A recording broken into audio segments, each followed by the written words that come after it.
Hey, it's John Hope Bryant, founder, chairman, and chief executive officer of Operation Hope, the largest nonprofit financial inclusion organization in America.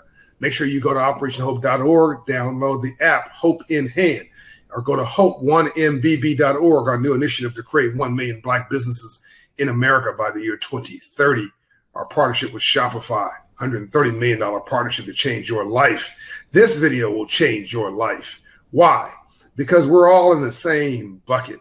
Whether you're white, black, red, brown, or yellow, you want to see some more green, as in U.S. currency. Let me explain to you why financial literacy should be a financial, well, just not only a financial right, but a civil right, and why I believe that it should be the next civil rights issue, the next civil rights fight that we try to achieve legislatively.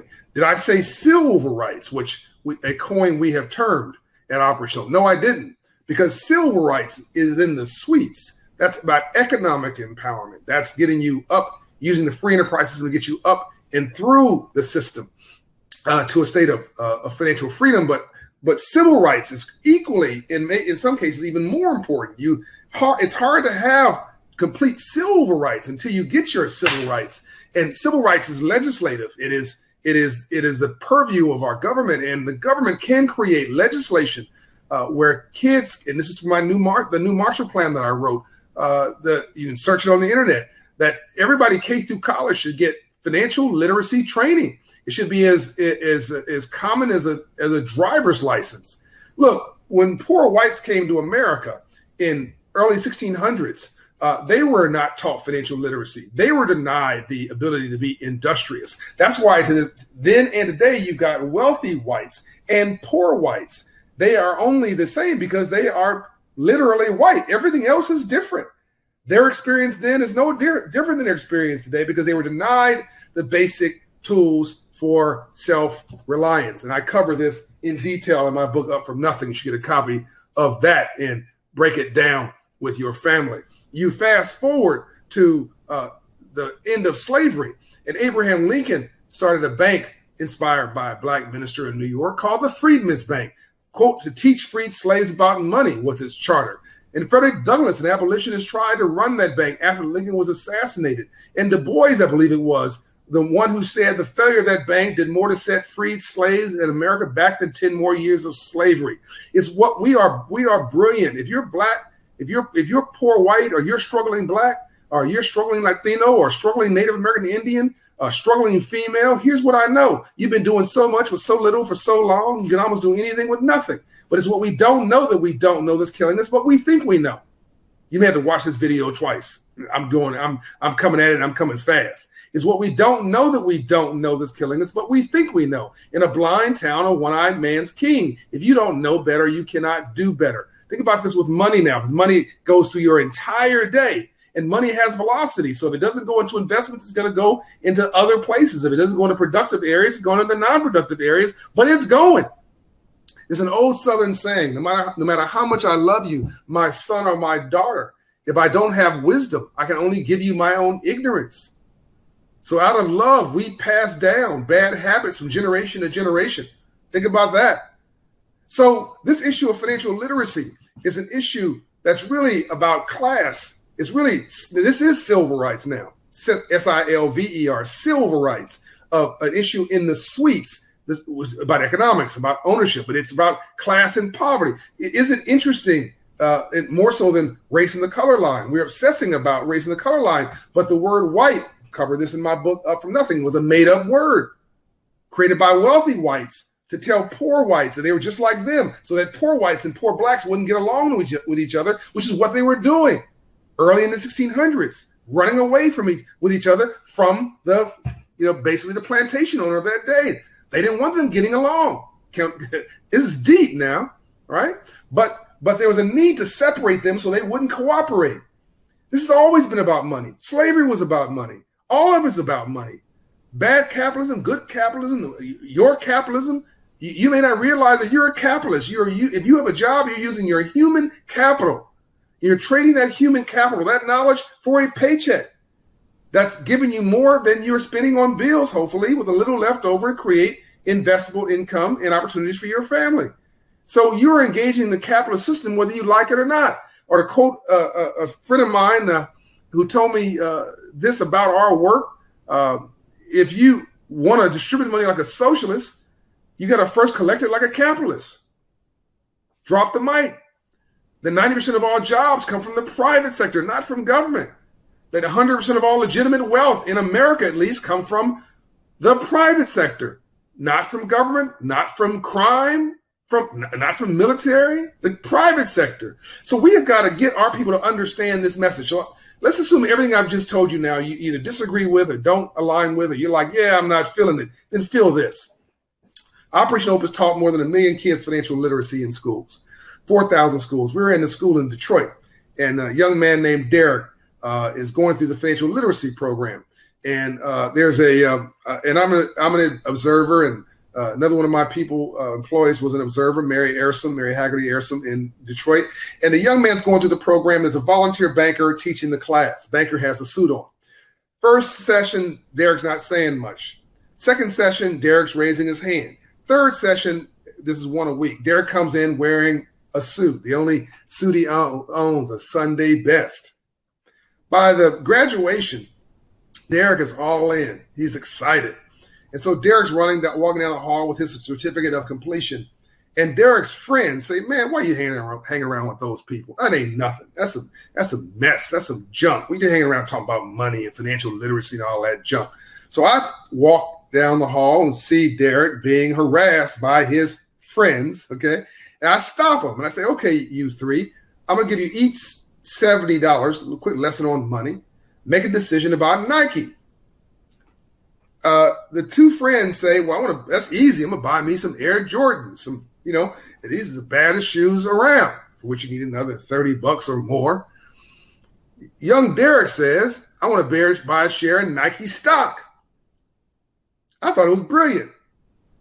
The two friends said, man, that's stupid. That's more stupid than you sitting in that class. Why wouldn't you go get yourself some stupid stock? You need to buy yourself some Air Jordan. Everybody's got Air Jordan. Black Air Jordans, fuchsia Air Jordans, purple Air Jordans, leather Air Jordans, suede Air Jordans, limited edition Air Jordans. Everybody's got Air Jordans. You need to get you some Air Jordans. You are it. And they start talking bad about them. I stopped them. And I went to go defend Derek's honor. And Derek says, no. It's cool. I want them to buy those shoes. Because when they do, they're making me money. Boom, drop the mic. You see, there's a difference between being broke and being poor. Derek's, by the way, 11 years old in this story.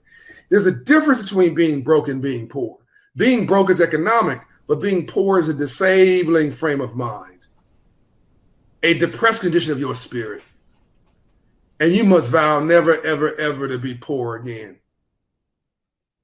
Did you get what I was just saying? You understand the message here? That young Derek may be broke, and as a risk taker, he probably will be broke at many times in his life going forward, from 11 years old on, but he will never be poor because Derek knows he is somebody. And a rubber band that's expanded never returns to its original size. Once you have got education or information, no one can take it from you. Derek has now understood the game. He now knows there's a difference between getting paid, making money, getting that paper, all these phrases that I learned growing up in my hood. There's a difference between making money and getting paid, making some paper, and getting rich and building wealth. Because building wealth is a mindset. I want you to have a winning mindset. I want you to take your life back. I want you to get off the treadmill. I want you to stop with the definition of insanity. The definition of insanity is doing the same thing over and over again and expecting a different outcome. I want you to reimagine your life, and I want you to get the memo that you are brilliant, but you were never taught the language of money. It's what you don't know that you don't know that's killing you, but you think you know. I want you to reimagine everything. Call Operation Hope. Go to one of my locations in 26 states now. A Hope Inside location to get free financial coaching, free financial counseling, because nothing changes your life more than God or love than moving your credit score 120 points. And we're moving credit scores 54 points in 6 months and 120 points in 24 months. And we can help you. Download the Hope in Hand app. Call our 1-800 number. I think it's 888. I think it's 888. Oh, don't get me. I'm about to start lying. I can't think about a 1-800 number. But even better yet, I know the number, but I don't know it for sure, and I don't want to give you the wrong number. I want you to go online to operationhope.org. 888-388-HOPE. See, there you go. Never give up. 888-388-HOPE. Let me make sure I got that right. But I want you to go to operationhope.org and sign up. I want you to download the Hope in Hand app. It's free. All this is free. And I want you to take your life back.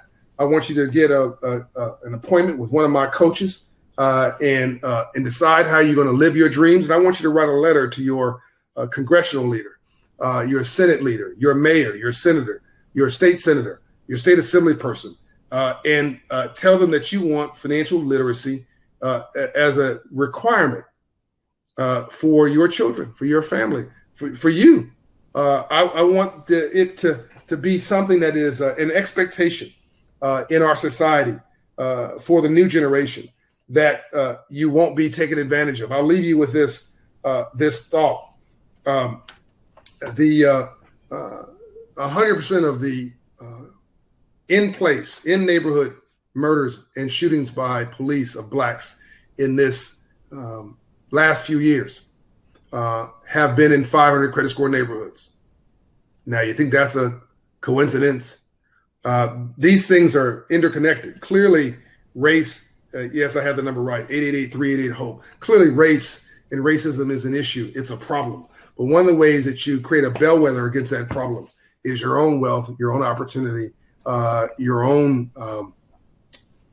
ownership. You start with owning yourself, getting better knowledge, knowing better so you can do better, and then building the wealth that basically makes it unattractive for police and other people to mess with you because it's going to hurt their pocket.